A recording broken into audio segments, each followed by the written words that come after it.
Le compte de résultat est un document de synthèse qui représente le baromètre de l'activité. Il mesure la profitabilité, c'est-à-dire la performance du travail de l'entreprise, et ceci durant un exercice comptable, c'est-à-dire sur une période.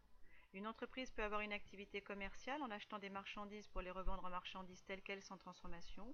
Elle peut avoir une activité industrielle en achetant des matières premières pour les transformer en produits finis, ou une activité prestataire de services en vendant des services. Le compte de résultat retrace à gauche les flux entrants, c'est-à-dire les achats de biens et services consommés rapidement pour l'activité durant l'année écoulée, et ceci sans tenir compte de la date de règlement. On distingue les charges d'exploitation liées à l'activité courante, comme les achats de marchandises si l'activité est commerciale ou les achats de matières premières si l'activité est industrielle. Les achats de services, comme les frais d'assurance, la location, on y intègre également les impôts et les salaires. La partie charges financières représente les intérêts qui seront payés issus des emprunts bancaires, et la partie exceptionnelle qui sont des charges qui ne sont pas liées à l'activité courante, comme les frais d'amende.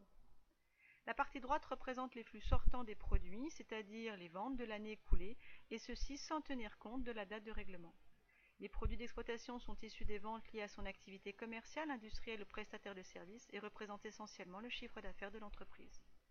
Les produits financiers sont les produits d'intérêt qui seront reçus issus des titres financiers détenus ou de prêts accordés des partenaires. Les produits exceptionnels sont des opérations non reliées à l'activité courante comme la cession d'une immobilisation. Les produits sont générateurs de richesse alors que les charges diminuent la richesse de l'entreprise. Ainsi, si le total des produits est supérieur au total des charges, l'activité génère un résultat bénéficiaire placé à gauche afin que le total soit équilibré. Si le total des charges est supérieur au total des produits, l'activité génère un résultat déficitaire qui se place à droite en perte afin que le total soit équilibré. Le bilan, également un document de synthèse qui évalue le patrimoine de l'entreprise à une date précise, généralement le 31 décembre. On dit que c'est la photographie du patrimoine à la date de clôture de l'exercice. Le bilan est composé de l'actif à gauche et du passif à droite. L'actif représente ce qu'elle possède. Il est composé de l'actif immobilisé et de l'actif circulant. L'actif immobilisé contient les biens durables qui restent longtemps dans l'entreprise, au moins 1 an. Les immobilisations sont classées sur leur nature. On distingue les immobilisations incorporelles qui n'ont pas de consistance physique, telles que les logiciels, brevets, marques ou les droits au bail. Les immobilisations corporelles qui sont les machines, véhicules, ordinateurs, bâtiments. Les immobilisations financières sont les titres financiers sous forme d'actions détenues durablement ou des prêts accordés à des partenaires. L'actif circulant se compose des stocks de matières premières qui seront transformées en produits finis, ou des stocks de produits finis qui attendent d'être revendus, ou des stocks de marchandises qui seront revendus sans transformation.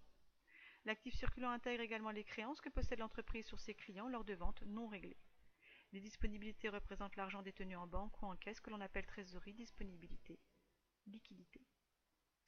On s'aperçoit que cet actif circulant est appelé circulant car il intègre les biens qui vont circuler en se transformant, comme les stocks de marchandises qui, une fois vendus, se transforment en une créance que l'entreprise possède sur son client, et une fois que le client règle la créance, celle-ci se transforme alors en de l'argent disponible en banque.